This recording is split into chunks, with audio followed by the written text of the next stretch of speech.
हरिओम। ओम आनंद ma'am, Om Shanti ma'am, ओम ज्ञान ma'am, आप सभी दर्शकों का हमारे चैनल पर स्वागत है। आज हम लोग बीएड फोर्थ सेमेस्टर के अंतर्गत संतुलित आहार को प्रभावित करने वाले कारकों के विषय में अध्ययन करेंगे।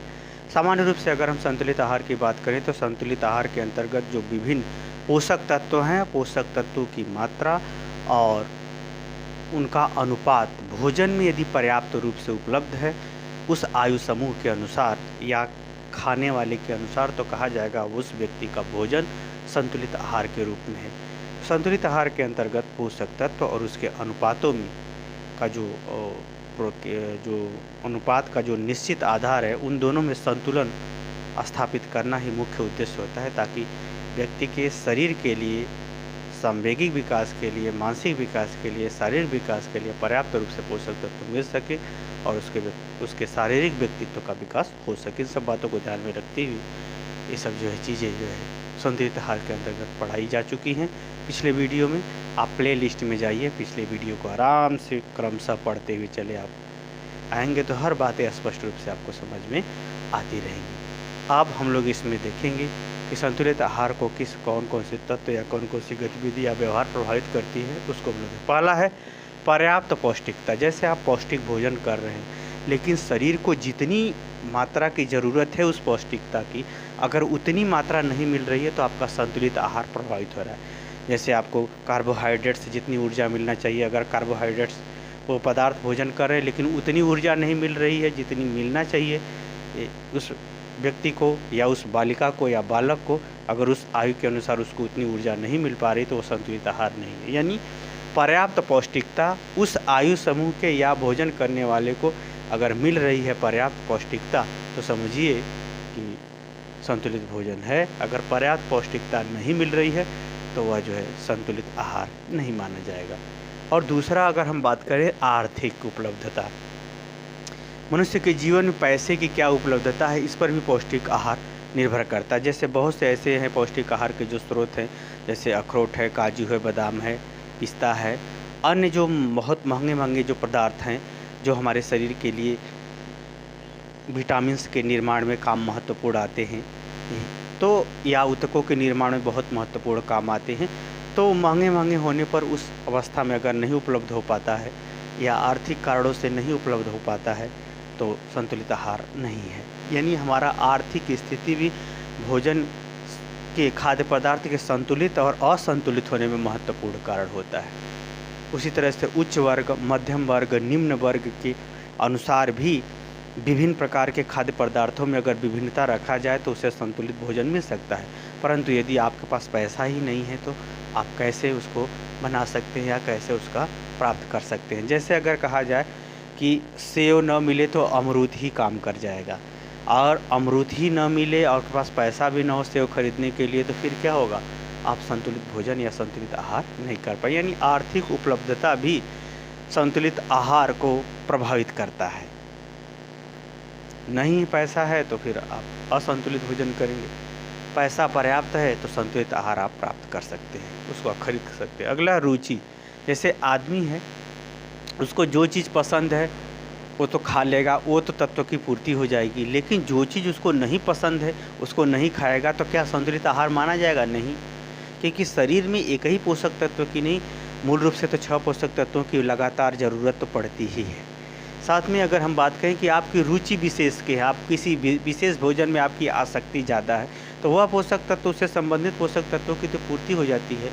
लेकिन जिन पोषक तत्वों को आप नहीं, जिस चीज़ आप नहीं पसंद करते हैं, तो वहाँ से वो पोषक तत्व की जो है शरीर में कमी हो जाती है। तो यानी आपकी, यानी उपभोक्ता की रुचि भी संतुलित आहार को क्या करती है? प्रभावित करती है। संतुलित आहार को क्या करती है? प्रभावित करती है। अगला, अगर हम बात करें खाद्य की उपलब्धता, हर क्षेत्र में, कुछ क्षेत्रों में विशेष ढंग से अपने कुछ विशेष चीज़ें पाई जाती है, साधारण ढंग से, सामान्य ढंग से कुछ विशेष उपलब्ध होती है क्षेत्रों में। तो जैसे जहाँ पर गेहूँ होता है वहाँ पर लोग ज़्यादा गेहूँ खाते हैं, जहाँ पर फल फूल ज़्यादा होता है तो वहाँ पर देखा जाए तो फल फूल से ही सारी चीज़ें पूर्ति नहीं हो सकती। तो कहने का मतलब ये है कि खाद्य कैसा उपलब्ध है। मोटा अनाज है, मोटे अनाज की भी ज़रूरत पड़ती है। कितने लोगों को मोटा अनाज पसंद नहीं। मोटा अनाज, महीन अनाज और उसके संग संग दूध, विभिन्न प्रकार के फल फूल सब्जी पत्तेदार इत्यादि बहुत सारी चीज़ों की ज़रूरत पड़ती है। अगर उस स्थान पर वो चीज़ उपलब्ध नहीं है या आपके पास वो चीज़ उपलब्ध नहीं है तो वह आपके संतुलित आहार को प्रभावित करेगी। आपके जो विभिन्न प्रकार के पोषक तत्वों की ज़रूरत पड़ रही है उसको वह निश्चित रूप से प्रभावित करेगी। यदि आप नहीं नहीं खा पाते, नहीं उपभोग कर पाते तो संतुलित आहार में आप नहीं प्राप्त होगा। अगर आप उपलब्ध कर लेते हैं, खरीद लेते हैं, उसका उपभोग कर लेते हैं तो संतुलित आहार के रूप में आप भोजन ग्रहण कर लेंगे। उसी तरह से अगर हम खाद्य की उपलब्धता और अनुपलब्धता भी संतुलित आहार को क्या करती है, प्रभावित करती है। अगला बात करें आहार की विविधता, जैसे जहाँ पर जो चीज़ होती है वही लोग ज़्यादा उसको खाते जाते हैं, तो इससे भी क्या होता है, संतुलित आहार प्रभावित होता है। क्योंकि हमको बदल बदल करके भोजन करना चाहिए। जो पहले के लोग रोज़ रोज़ भोजन बदल के करते हैं, या बड़े बड़े ऑफिसों में या बड़े बड़े जो ज्ञानी लोग हैं या जिनके घर पर्याप्त है सभी चीज़ें, तो वे अक्सर बदल बदल के भोजन करते हैं। अगर आप खाद्य पदार्थों में, फल फूल सब्जियों में इत्यादि में अगर बदल बदल के आप भोजन करेंगे तो सभी आपका संतुलित आहार आपके शरीर को आवश्यक पौष्टिक चीज़ें प्रदान करती रहेंगी। लेकिन अगर आहार में विविधता आप नहीं रखेंगे तो क्या होगा, संतुलित आहार प्रभावित होगा, पोषक तत्वों में कमी आना शुरू हो जाती है। तो यानी आहार में अगर विविधता है तो संतुलित आहार है, अगर आहार में विविधता नहीं है तो संतुलित आहार नहीं है, यह भी देखा जाता है। आगे है क्षुधा तृप्ति, जैसे कि अगर आप भोजन करके संतुष्ट हैं, विभिन्न प्रकार के भोजन बदल बदल के करके आप संतुष्ट हैं और फल फूल सब्जी इत्यादि दूध घी इत्यादि का आप सेवन करते हैं और आप प्रसन्न हैं, भोजन करने के बाद आप प्रसन्न हो जाते हैं, तो वह तृप्ति भी, वह क्षुधा तृप्ति, आपका भरपेट भोजन भी आपको क्या करेगा, एक प्रकार से संतुलित आहार पचने में, शरीर द्वारा उसे ग्रहण करने में इत्यादि पर अनुकूल असर पड़ता है।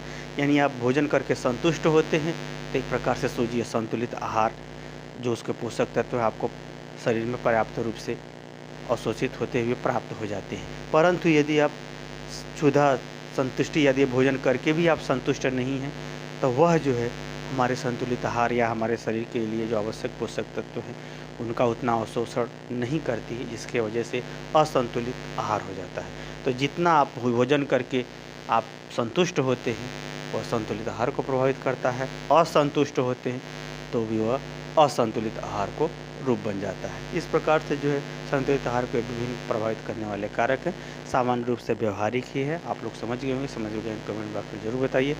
साथ ही मेरे चैनल को लाइक और सब्सक्राइब कीजिए। हरिओम।